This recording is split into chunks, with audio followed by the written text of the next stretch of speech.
नमस्कार, आप देख रहे हैं आपका अपना चैनल भिवानी हलचल और खबरों के संग में मैं हूं दृष्टि शर्मा। आइए सबसे पहले डालते हैं एक नजर आज की हेडलाइंस पर। युवाओं को डिजिटल रूप से सुदृढ़ बनाने में राष्ट्रीय सेवा योजना की अहम भूमिका, कहा doctor Rajendra Anayat. Paleram charitable trust ने बढ़ाया बेजुबानों की और मदद का हाथ, लगाए गए सिकोरे। एबीएचआरओ ने उत्कृष्ट कार्यों के लिए महिलाओं को किया सम्मानित। ग्रामीण विद्यार्थियों के लिए सुनहरा अवसर, सरस्वती विद्या विहार में हुआ स्कॉलरशिप टेस्ट। तेज हवाओं के साथ आई बरसात ने किसानों की बढ़ाई चिंता। पेट एनिमल्स वालों को एक ही छत के नीचे मिलेगा इलाज। और अब खबरें विस्तार से। मेरे भारत के लिए युवा और डिजिटल साक्षरता के लिए युवा विषय पर वैश्य महाविद्यालय में राष्ट्रीय सेवा योजना की इकाइयों द्वारा 7 दिवसीय शिविर का शुभारंभ किया गया। कार्यक्रम में मुख्य अतिथि के रूप में महर्षि वाल्मीकि संस्कृत विश्वविद्यालय कैथल के कुलगुरु डॉक्टर राजेंद्र अनायत और अध्यक्षता चौधरी बंसीलाल विश्वविद्यालय के कुलगुरु डॉक्टर दीप्ति धर्मानी ने की। इस अवसर पर उन्होंने कहा कि वर्तमान समय में डिजिटल साक्षरता समाज के विकास की महत्वपूर्ण आवश्यकता बन गई है और युवा इसमें अहम भूमिका निभा सकते हैं। वैश्य महाविद्यालय की राष्ट्रीय सेवा योजना इकाई द्वारा लगाए गए शिविर का शुभारंभ महर्षि वाल्मीकि संस्कृत विश्वविद्यालय कैथल के कुलगुरु डॉक्टर राजेंद्र अनायत, समारोह अध्यक्ष चौधरी बंसीलाल विश्वविद्यालय के कुलगुरु प्रोफेसर डॉक्टर दीप्ति धर्मानी और केंद्रीय विश्वविद्यालय हरियाणा से पहुंचे प्रोफेसर दिनेश चहल ने किया। समारोह की अध्यक्षता करते हुए चौधरी बंसीलाल विश्वविद्यालय की कुलगुरु प्रोफेसर डॉक्टर दीप्ति धर्मानी ने कहा कि वर्तमान समय में डिजिटल साक्षरता समाज के विकास की एक महत्वपूर्ण आवश्यकता बन गई है। उन्होंने कहा कि एनएसएस स्वयं सेवक समाज में जागरूकता फैलाने के साथ साथ राष्ट्र निर्माण में भी अहम भूमिका निभाते हैं। केंद्रीय विश्वविद्यालय हरियाणा से आए प्रोफेसर दिनेश चहल ने कहा कि युवाओं को तकनीकी का सकारात्मक उपयोग करते हुए समाज में जागरूकता और विकास की दिशा में कार्य करना चाहिए। उन्होंने स्वयं सेवकों को डिजिटल प्लेटफॉर्म के माध्यम से शिक्षा, जागरूकता और सामाजिक सेवा को बढ़ावा देने के लिए प्रेरित किया।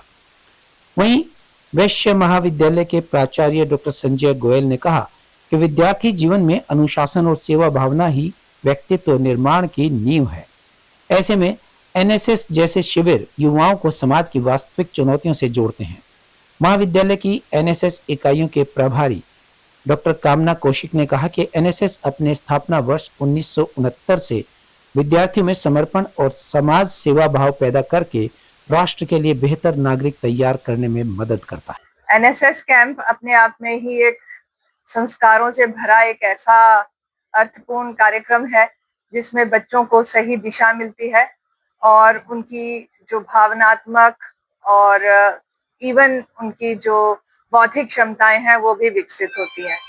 इसमें उन्हें कल्चरल सांस्कृतिक कार्यक्रम देने का भी मौका मिलता है, इसलिए उन विधाओं में भी उनको परिपक्व होने का मौका मिलता है। मुझे लगता है कि राष्ट्र निर्माण का एक त्रिकोण है जो शिक्षा, समाज और सेवा तीनों मिलकर करते हैं और एनएसएस एक ऐसा ही प्रकल्प है जिसमें ये त्रिवेणी इकट्ठी होती है। समय हमेशा परिवर्तनशील रहा है, समाज हमेशा बदलता रहा है, लेकिन डिजिटल युग में जो परिवर्तन है वो बहुत अधिक गति से हो रहा है, बहुत जल्दी हो रहा है और हमें डिजिटलाइजेशन का जो गुण है उसे सही रूप से अपनाते हुए उनकी विषमताओं और उनसे उत्पन्न होने वाली जो बुराइयां हैं उनसे दूर रहते हुए एक स्वस्थ, समावेशी, समृद्ध समाज का निर्माण करने का रास्ता कैसे निकलेगा, ये मंथन 7 दिनों में होगा। नमस्ते जी। हाँ, नमस्ते जी। राम राम। मेरे लिए एक सौभाग्य का बात है, आज पुनः भिवानी में आने का मौका मिला मुझे और यहाँ स्टेट लेवल एनएसएस कैंप चल रहा है 7 दिन का। तो हमारा साथियों ने ऑलरेडी आपको बताया, इसमें फोकस यही है, भारत का शक्ति है तो युवा है और डिजिटलाइजेशन है भारत का स्ट्रेंथ। सो बाय डिजिटलाइजिंग युवा कैसे आगे बढ़ेंगे, भारत का प्रोग्रेस के लिए कैसे कंट्रीब्यूट कर सकता है, ये सारा चीज यहाँ डिस्कस करेंगे। और सबसे बड़ा बात है, भिवानी के लिए भी ये सौभाग्य है, पूरा स्टेट से रिप्रेजेंटेशन है यहाँ। वेस्ट कॉलेज है तो आपको मालूम है यहाँ का सबसे पुराना एक संस्था है, तो यहाँ ही ये कैंप चल रहा है आज। और मैं यहाँ टीएटी में पहले काम किया था, तो मेरे लिए ये कमिंग बैक टू होम है, तो बहुत अच्छा लगता है। आज से वैश्य महाविद्यालय में विश्वविद्यालय सफर का 7 दिवसीय विशेष शिविर का आयोजन किया जा रहा है, जिसमें पूरे हरियाणा से 100 लड़कियां और 100 लड़के पार्टिसिपेट कर रहे हैं। और ये 7 दिन हमारे पास यही रहेंगे, जिसमें अलग अलग एक्टिविटीज होंगी, फिजिकल एक्टिविटीज है, कल्चरल एक्टिविटीज है, मोटिवेशन लेक्चर्स होंगे। आज हमारे पास चीफ गेस्ट के रूप में महर्षि वाल्मीकि संस्कृत विश्वविद्यालय के vice chancellor professor R.K. Anayat जी पहुंचे हैं। हमारे मैनेजमेंट से श्री विजय किशन अग्रवाल जी पहुंचे हैं। और CBLU के जो NSS कोऑर्डिनेटर हैं प्रोफेसर संजीव कुमार जी, वो भी हमारे बीच में पहुंचे हैं। यूनिवर्सिटी कॉलेज के प्राचार्य AV डागर जी हमारे बीच में पहुंचे हैं। तो एक ही बड़ा इवेंट जो है भिवानी के अंदर होने जा रहा है। और भिवानी के अंदर पहली बार ये हमारे कॉलेज में तो वैश्य महाविद्यालय में तो बढ़ती गर्मी के चलते पालेराम चैरिटेबल ट्रस्ट द्वारा हनुमान जोड़ी परिसर में पक्षियों के लिए पानी के सकोरे रखने का अभियान शुरू किया गया। ट्रस्ट के संस्थापक सुरेंद्र सब्रवाल के नेतृत्व में मंदिर परिसर और आसपास के क्षेत्रों में मिट्टी के सकोरे रखे गए ताकि पक्षियों को गर्मी में पानी मिल सके। यह सेवा कार्य की गई कि वे अपने घरों की छत, बालकनी या आंगन में पक्षियों के लिए पानी का पात्र रखें। मानवीय संवेदना को समझते हुए पालेराम चैरिटेबल ट्रस्ट ने एक सराहनीय पहल की। ट्रस्ट के संस्थापक सुरेंद्र सब्रवाल के नेतृत्व में हनुमान जोड़ी धाम में पक्षियों के लिए पानी के सिकोरे रखने के अभियान की शुरुआत की गई। यह पुनीत कार्य बाल योगी महंत चरणदास महाराज के सानिध्य में संपन्न हुआ। इस दौरान मंदिर परिसर और आसपास के क्षेत्रों में पक्षियों के लिए मिट्टी के सिकोरे रखे गए ताकि इस भीषण गर्मी में कोई भी पक्षी प्यास से दम न तोड़े। पालेराम चैरिटेबल ट्रस्ट के संस्थापक सुरेंद्र सब्रवाल ने बताया कि बढ़ती गर्मी केवल हमारे लिए नहीं बल्कि इन बेजुबान पक्षियों के लिए भी अग्नि परीक्षा की तरह है। अक्सर पानी की तलाश में ये पक्षी लंबी दूरी तय करते हैं और कई बार प्यास के कारण काल का ग्रास बन जाते हैं। ट्रस्ट का उद्देश्य केवल मानव सेवा ही नहीं बल्कि जीव मात्र की रक्षा करना है।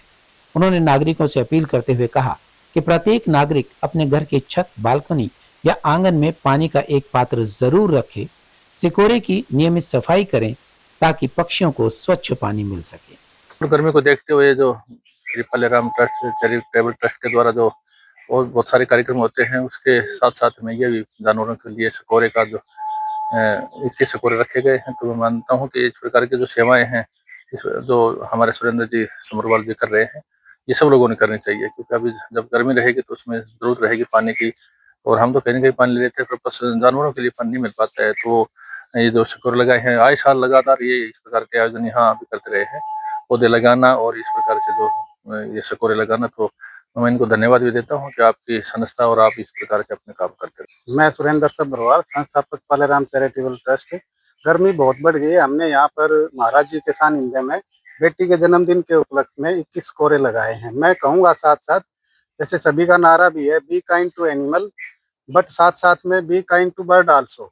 बर्ड्स के प्रति भी हम अपनी अच्छी सोच रखें, उनके प्रति जो भी हम कर सकते हैं, पानी की व्यवस्था, खाने की व्यवस्था, दाने की व्यवस्था करें। महाराज जी के सानिध्य में हमने यहाँ 21 कोरे लगाए हैं, उनकी पानी की व्यवस्था करी है और उनके खाने की भी ज्वार बाजरा जो भी हम डाल सकते हैं वो करिए। हम हर साल करते रहते हैं। गर्मी जो ही शुरू होती है, मैं सभी से रिक्वेस्ट करूंगा कि अपने घरों पे, छतों पे जो भी मिट्टी का या जैसा भी स्कोरा आप लगा सकते हो, जो भी आप कर सकते हो, सभी करें। भिवानी में अखिल भारतीय मानवाधिकार संगठन द्वारा आदर्श महिला महाविद्यालय में भव्य सम्मान समारोह का आयोजन किया गया। कार्यक्रम में देश भर की उन प्रेरणादायक महिलाओं को सम्मानित किया गया जिन्होंने अपने अपने क्षेत्रों में उल्लेखनीय उपलब्धियां हासिल कर समाज के लिए मिसाल कायम की। इस दौरान नारी शक्ति life time achievement, national, state और स्पेशल एप्रिसिएशन अवार्ड प्रदान किए गए। समारोह में राज्यसभा सांसद किरण चौधरी सहित खेल, प्रशासन, शिक्षा और सामाजिक क्षेत्रों की कई प्रमुख हस्तियां मौजूद रही। अंतर्राष्ट्रीय महिला दिवस के उपलक्ष्य में आयोजित कार्यक्रम में ABHRO के राष्ट्रीय महासचिव HS तंवर ने कहा कि यह आयोजन केवल एक समारोह नहीं बल्कि उन संघर्षों को सलाम है जो इन महिलाओं ने अपने मुकाम तक पहुंचने के लिए किए हैं। उन्होंने कहा कि भिवानी की धरती हमेशा से वीरों की रही है और आज इन वीरांगनाओं की उपस्थिति ने इसे और भी गौरवान्वित कर दिया है। समारोह में नारी शक्ति लाइफ टाइम अचीवमेंट अवार्ड से राज्यसभा सांसद किरण चौधरी, निर्मल कौर पूर्व DGP झारखंड, चित्रलेखा शर्मा सामाजिक कार्यकर्ता एवं पूर्व सहायक निदेशक गृह मंत्रालय को सम्मानित किया गया। नारी शक्ति नेशनल अवार्ड से रश्मिता झा IRS, अलका शर्मा जिला एवं सत्र न्यायाधीश राजसमंद, हरमनप्रीत कौर कप्तान भारतीय महिला क्रिकेट टीम, अनीता कुंडू राष्ट्रपति पुरस्कार विजेता माउंटेनियर, पूजा रानी बोहरा भीम अवार्डी व एशियन गोल्ड मेडलिस्ट और ओलंपियन अरुणा सिंह तंवर, अंतर्राष्ट्रीय ताइक्वांडो खिलाड़ी प्रोफेसर डॉक्टर सरोज व्यास, शोधकर्ता लेखक व शिक्षा शास्त्री डॉक्टर पूजा सब्रवाल एसोसिएट प्रोफेसर को दिया गया। देखिए, Akhil Bharatiya human right organisation द्वारा बहुत ही शानदार कार्यक्रम जो दशकों से ये लोग कर रहे हैं, आज फिर यहाँ आदर्श महिला विद्यालय में किया गया, जो कि बहुत ही सराहनीय कदम है और मानवाधिकार के प्रति जागरूक करने का सेवा। देखिए, जो महिलाओं के मानवाधिकार की बात करते हैं तो ये 50% जनसंख्या के मानवाधिकारों की बात है, तो 50% जनसंख्या क्योंकि महिलाओं की है और उनके भी मानवाधिकार बहुत जरूरी है। महिला सुरक्षा को लेके बहुत सारी नीतियां हैं, बहुत सारे कानून है, सब कुछ है, फिर भी महिलाओं को अधिकार के प्रति जागरूक करना बहुत आवश्यक है। तो ये एक बहुत ही आवश्यक कार्यक्रम था, समय की मांग थी और बहुत ही अच्छे तरीके से, बहुत ही अच्छे तरीके से संगठित कर बहुत ही क्रमबद्ध तरीके से कार्यक्रम होगा, जिससे कि एक बहुत अच्छा संदेश लड़कियों में, युवा लड़कियों में और महिलाओं में जाएगा कि मानवाधिकार दिवस और महिला दिवस दोनों का जो क्रॉस सेक्शन है, महिलाओं के मानवाधिकारों की जो बात है, महिलाओं की सुरक्षा की बात है, महिलाओं के कल्याण की बात है, महिलाओं के सशक्तिकरण की बात है, वो सब बातें आज हुई, महिलाओं को जागरूक करने वाली बातें हुई और मानवाधिकार की बातें हुई। इस मामले में जो हमारा Akhil Bharatiya human right organisation है, बहुत ही अच्छा कार्य कर रहा है। आज 13वां बार मनाया गया भिवानी में, और भिवानी जो ऐतिहासिक शहर है, महिला को बहुत प्रोत्साहन दिया जा रहा है कि वो आगे बढ़ के कुछ भी करे, और उसकी वजह से, और वो जो ऑलरेडी कर रही थी जिसकी कभी रिकग्निशन नहीं हुई है, मैं Akhil Bharatiya organisation, human rights organisation का बहुत तहे दिल से धन्यवाद करती हूँ कि उन्होंने इतनी बढ़िया तरीके से वो औरतों को चुन के लाए और उसमें मेरा भी नाम शामिल किया, तो मेरे लिए बहुत ही सौभाग्य की बात है। और जो काम किया हुआ सम्मानित हुआ है, बट आज के दिन में सबकी आंखों में आंसू आए देख के कि कैसी कैसी महिलाएं आई, किन किन को पुरस्कारित किया गया, किन किन को अवार्ड दिया गया और किन किन को जैसे लाइफ टाइम अचीवमेंट अवार्ड्स दिए गए। तो उसमें हम जैसे कुछ लोगों की भी एक पहचान हुई, भले हम काम कर रहे थे बहुत दिनों से, पर आज तक किसी ने हमारे काम के लिए हमें कोई सराहना नहीं दी। तो हम तो अपने तहे दिल से इनका शुक्रिया अदा करेंगे और लकीली इन्होंने मुझे इसका आभार भी, इसका मुझे काम करने का मौका भी दिया है, सौंपा है, मेरे कंधों पे एक जिम्मेवारी दी है कि हम आगे चल के फीमेल्स के लिए, स्पेशली मैं उसकी हेड करती हूँ ह्यूमन राइट्स की ऑर्गेनाइजेशन से, तो मुझे लगता है कि हमारे साथ जो नेता अब जुड़ गए हैं और हम मिलके जो भी तनवर साहब के जो भी सपने हैं, हम मिलके पूरे साकार करेंगे और मैं उनके लिए बहुत शुक्राना महसूस कर रही हूँ कि उन्होंने मुझे ये मौका दिया। Namaste. It's my great pleasure and honor to be present here today in Bhiwani on behalf of Maharashtra. Since I've been awarded, I'm very glad and happy to be present for this occasion. And I would like to congratulate this organization, that is Akhil Bharatiya Human Rights Organization, which is doing phenomenal work for the past 16 years and recognizing the contribution of women, children, and working in the sectors of health and education as well. So this recognition can be taken forward in our state also for doing other work which is related to our health sector and education sector. What I noticed today in the school that collaborated along with them was that the children or the women have been given a lot of encouragement to participate at all levels, at state and national levels also. And it is an inspiration for all, not only for the state, but also for people all over the country to be proud of all the big names that have been out amongst the women who are a part of this. ग्रामीण क्षेत्र के विद्यार्थियों के लिए आसलवास दूबिया के सरस्वती विद्या विहार में 15 मार्च को scholarship test shine 2026 के साथ भव्य करियर फेयर का आयोजन किया जा रहा है। इस परीक्षा का उद्देश्य ग्रामीण प्रतिभाशाली विद्यार्थियों को बेहतर शिक्षा के अवसर उपलब्ध कराना है। परीक्षा में उत्कृष्ट प्रदर्शन करने वाले विद्यार्थियों को साइकिल, टैबलेट और लैपटॉप जैसे आकर्षक पुरस्कार दिए जाएंगे। साथ ही चयनित विद्यार्थियों को 12वीं कक्षा तक 100% तक फीस में छूट का लाभ भी मिलेगा। ग्रामीण क्षेत्र के प्रतिभाशाली विद्यार्थियों को बेहतर शिक्षा के अवसर प्रदान करने के उद्देश्य से सरस्वती विद्या विहार आसलवास दूबिया में स्कॉलरशिप टेस्ट शाइन 2026 के आयोजन में उत्कृष्ट प्रदर्शन करने वाले विद्यार्थियों के लिए आकर्षक पुरस्कारों की घोषणा की गई। कक्षा पहली से 5वीं तक के विद्यार्थियों को प्रथम पुरस्कार के रूप में साइकिल, द्वितीय स्पोर्ट्स किट और तृतीय एजुकेशनल एड्स दी गई। 8वीं तक के विद्यार्थियों को प्रथम पुरस्कार टैबलेट, द्वितीय साइकिल और तृतीय स्पोर्ट्स किट दिया जाएगा।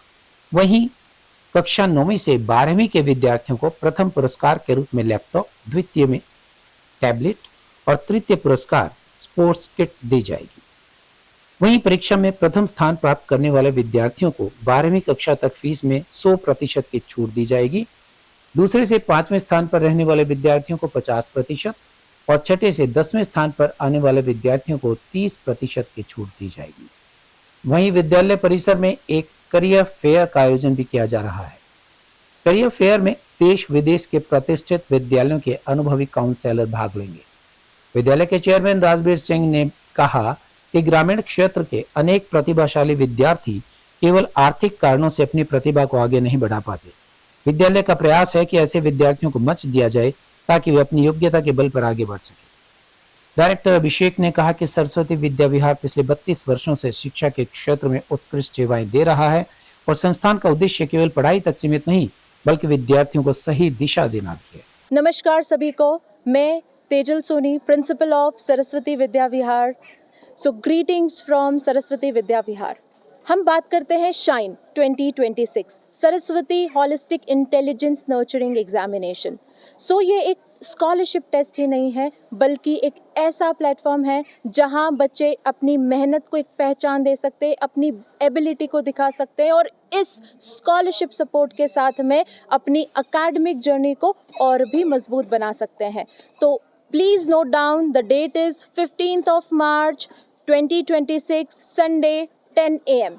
हम बात करते हैं क्या सिर्फ अच्छे मार्क्स ही ज़रूरी है या एक सही गाइडेंस की भी ज़रूरत है। तो उस चीज़ को, उस गाइडेंस को देखते हुए हमने करियर फेयर 2026 भी ऑर्गेनाइज किया है जिसमें हर एक बच्चे को एक सही गाइडेंस, सही डायरेक्शन, ये सारी चीज़ें सभी यहाँ पे मिलने वाला है। तो यहाँ जब हम करियर फेयर की जब बात करते हैं, यहाँ पे 25+ यूनिवर्सिटीज़ आने वाली है, 10+ इंटरनेशनल और ग्लोबल यूनिवर्सिटीज़ सारी यहाँ पर आपको मिलने वाली है, जहाँ बच्चा ये सोचता है कि मेरे लिए कौन सी दिशा सही रहेगी, मेरे लिए कौन सा करियर ऑप्शन सही रहेगा, मेरे लिए educational loans, scholarships, financial aid, सभी चीज़ों की जानकारी उसको यहाँ मिलने वाली है। सर, कल 15 मार्च 2026 को सुबह 10 बजे सरस्वती विद्या विहार आसपास दूबिया में एक साइन 2026 स्कॉलरशिप एग्ज़ाम होना है। साइन 2026 का मतलब है Saraswati holistic intelligence nurturing exam. ये एग्ज़ाम उन होनहार बच्चों के लिए है जो बच्चे एकेडमिक में बहुत अच्छा परफॉर्म करते हैं। अगर वो किसी भी स्कूल में पढ़ रहे हैं और हमारे स्कूल का साइन 2026 का एग्ज़ाम देते हैं और अगर हमारे स्कूल में उसकी रैंक फर्स्ट आती है तो उस पर हम लैपटॉप तक की प्राइजेज़ हमने रखी हुई है जिनको हम देंगे। लैपटॉप्स हैं, टैबलेट्स हैं, स्पोर्ट्स किट्स हैं, कुछ एजुकेशनल एड्स हैं, बाइसिकल्स हैं जो बच्चों को मिलेगी। और ये जो प्राइजेज़ हैं ये एग्ज़ाम होने के जस्ट बाद यानी कि ऑन द स्पॉट दिए जाएंगे। अगर बच्चा हमारे स्कूल में एडमिशन लेता है और उसका रैंक फर्स्ट है तो जिस भी क्लास में वो एडमिशन लेगा उस क्लास से लेके 12th क्लास तक उसकी कोई भी फ़ीस नहीं लगेगी।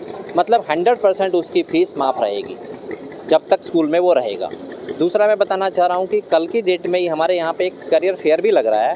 उस करियर फेयर के अंदर देश विदेश से लगभग 25 यूनिवर्सिटीज़ भाग लेंगे, जिसमें से 10 ऐसी यूनिवर्सिटीज़ हैं जो फॉरेन यूनिवर्सिटीज़ हैं और 15 ऐसी यूनिवर्सिटीज़ हैं जो हमारे इंडियन यूनिवर्सिटीज़ हैं। तो अगर बच्चे के मन में कोई भी डाउट है, पेरेंट्स के मन में कोई भी डाउट है, चाहे वो स्ट्रीम से रिलेटेड है, चाहे यूनिवर्सिटी से रिलेटेड है, चाहे वो लोन से रिलेटेड है, चाहे बच्चे को बाहर विदेश यूनिवर्सिटी में पढ़ने से रिलेटेड है, तो वो पेरेंट्स बच्चों के साथ आएँ और अपने बच्चे के मन में जो भी इंटरेस्ट है, जिस यूनिवर्सिटी में बाहर वो पढ़ना चाह रहा है, उसके बारे में वो अपनी गाइडेंस ले सकते हैं। भिवानी और आसपास के क्षेत्रों में तेज हवाओं के साथ हुई बरसात ने किसानों की चिंता बढ़ा दी है। तेज हवा के कारण खेतों में खड़ी गेहूं की फसल कई स्थानों पर जमीन पर गिर गई, जिससे किसानों को भारी नुकसान की आशंका सताने लगी है। किसानों का कहना है कि जब फसल जमीन पर लेट जाती है तो गेहूं के दानों का पूरा विकास नहीं हो पाता और उत्पादन आधा रह जाता है। ऐसे में इस बरसात से फायदा कम और नुकसान ज्यादा होने की संभावना जताई जा रही है। तेज हवाओं के साथ आई बरसात के बारे में किसानों का कहना है कि जमीन पर पौधा गिरने से गेहूं के दाने पूर्ण रूप से विकसित नहीं हो पाते हैं और 1 एकड़ में होने वाली फसल आधी रह जाती है। इससे काफी नुकसान होने की संभावना है। उन्होंने बताया कि इस बरसात के कारण फायदा कम और नुकसान ज्यादा होने की संभावना बनी हुई है। अगर इसी तरह से आगामी दिनों में मौसम खराब रहा तो उनकी करी हुई मेहनत बेकार चली जाएगी और उत्पन्न होने वाले अनाज की लागत भी नहीं मिल पाएगी। ऐसा होने पर उन्हें भारी नुकसान सता रहा है। कृषि वैज्ञानिकों का कहना है कि आगामी दिनों में फिर से इसी तरह से पश्चिमी विक्षोभ होने के कारण बरसात की और संभावना है। उन्होंने किसानों को बताया कि अपनी फसलों में मौसम को देखते हुए पानी न दें। हाँ जी, मौसम बदला हुआ है, बारिश थोड़ी हल्की थी, हवा थी तेज, इस कारण गेहूँ आडे पड़ गए। आडे पड़ने पर 30% का नुकसान है जिसमें, और ऐसे ही सरसों में नुकसान है, अधिकतर ज्यादा नुकसान हो रहा है जी। हाँ जी, आगे मौसम और खराब हो गया तो और नुकसान होने की संख्या है जी, ज्यादा से ज्यादा। हाँ, फसल पकाई पा रही है जी, और नुकसान है अभी, किसान का बहुत नुकसान है। मौसम बदलाव हुआ है जी, ये नुकसान हुआ है कम से कम 30%, और ज्यादा बारिश आ गई तो और भी नुकसान हो सकता है। हवा तेज थी और गेहूं आडे पड़ गए, और भी मतलब सरसों में भी नुकसान है, और भी हो सकता है। इस बार कोई वो नहीं है, 22 तारीख तक बता रखी बारिश, भी इतना हो गया तो और आगे तो ज्यादा भी हो सकता है। सुभाष जी, क्या कहेंगे जो मौसम बदलाव आया? मौसम का बदलाव तो जो समड़े बहुत ओले भी आए से, और जो धान दिने गेहूं गिरती है, तमाम खराब हो रहा है, सारी फसल खराब हो रही है। कितना नुकसान होगा? नुकसान 50% से है। पालतू पशुपालकों को भिवानी में पेट मॉल खुलने से अनेक सुविधाओं का लाभ होगा। पेट मॉल संचालक ने बताया कि अस्पताल में पशुओं की बीमारी का इलाज करने व उनकी टेस्टिंग की सुविधा प्रदान की जाएगी, ताकि समय पर पशुपालक अपने पालतू पशुओं का इलाज करवाकर लाभ उठा सके। उन्हें इस तरह की सुविधा के लिए अन्य शहरों में नहीं भटकना पड़ेगा। भिवानी में खुले पेट मॉल संचालक ने बताया कि भिवानी के पशुपालकों को अपने पेट एनिमल्स के इलाज के लिए दूर दराज के क्षेत्रों में नहीं घूमना पड़ेगा। उन्होंने कहा कि पेट मॉल में कुत्ते, बिल्ली इत्यादि पालतू पशुओं की विभिन्न बीमारियों का इलाज विशेषज्ञ चिकित्सकों द्वारा किया जाएगा व इलाज के लिए आवश्यक टेस्ट की सुविधाएं भी प्रदान की जाएंगी। वहीं शिविर में पेट्स की विभिन्न बीमारियों के लिए निःशुल्क दवाइयां भी दी जाएंगी। सर, आज हमने भिवानी में पेट मॉल और सबसे पहले वेट लैब का उद्घाटन किया है। आज हमने डॉग के लिए एनुअल हेल्थ चेकअप 50% डिस्काउंट में किया है। आज हमारा रेबीज का फ्री कैंप था, कोई भी डॉग हो, घर का या बाहर का, उसके लिए फ्री। और किस प्रकार की सुविधाएं यहाँ पे ग्रूमिंग से रिलेटेड कोई भी पेट शॉप, वेट लैब, अगर आप अपने डॉग को कहीं भी जाना चाहते हो, छोड़ के जाना चाहते हो, डॉग हॉस्टल भी है हमारे पास, एडमिट की फैसिलिटी भी हमारे पास है।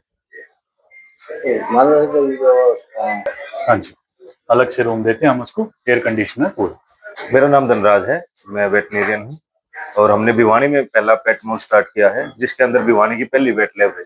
क्योंकि क्या देख रहे थे काफी दिनों से, भिवानी के जो पेट लवर थे उनको गुड़गांव, हिसार के चक्कर लगाने पड़ रहे थे। उनको देखते हुए हमने भिवानी की पहली वेट लैब स्टार्ट की है, जिसके अंदर आपको सारी ब्लड की टेस्टिंग, सारे टेस्ट सब प्रोवाइड होगा। दूसरा, हमने पहला पेट मॉल स्टार्ट किया है भिवानी का, जिसमें आपको सारी चीजें एक रूफ के नीचे मिलेंगी। और अब जाने से पहले एक नजर आज की हेडलाइंस पर। युवाओं को डिजिटल रूप से सुदृढ़ बनाने में राष्ट्रीय सेवा योजना की अहम भूमिका, कहा doctor Rajendra Anayat. Paleram charitable trust ने बढ़ाया बेजुबानों की और मदद का हाथ, लगाए गए सिकोरे। ABHRO ने उत्कृष्ट कार्यों के लिए महिलाओं को किया सम्मानित। ग्रामीण विद्यार्थियों के लिए सुनहरा अवसर, सरस्वती विद्या विहार में हुआ स्कॉलरशिप टेस्ट। तेज हवाओं के साथ आई बरसात ने किसानों की बढ़ाई चिंता। पेट एनिमल्स वालों को एक ही छत के नीचे मिलेगा इलाज। अब मुझे दीजिए इजाजत और देखते रहिए आपका अपना चैनल भिवानी हलचल।